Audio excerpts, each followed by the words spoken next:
שלום לכם, הערב נדבר על הקמפיין החדש של פיקוד העורף וננסה לברר כמה ישראלים יודעים היכן המרחב המוגן שלהם. זה מאוד נחמד לשבת באולפן ולדבר על כך שכל אחד צריך לדעת איפה המרחב המוגן שלו. אבל בדרך חזרה הביתה שאלתי את עצמי, רגע, ומה איתי?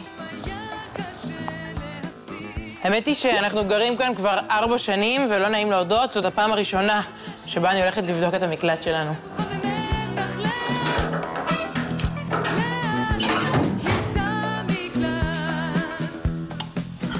אוקיי, מחסן אופניים נחמד, שלפי ההוראות פשוט חייבים לפנות. מעניין אם יש פה מים, בואו נראה. וואלה, דווקא עובד. זה בטוח ריק. צריך שיהיו כאן גם קופסאות שימורים, וערכת עזרה ראשונה, ופנס, גם לאוורר לא יזיק. אני כבר יודעת איפה המרחב המוגן שלי, כי צריכים להיות מוכנים, ליתר ביטחון.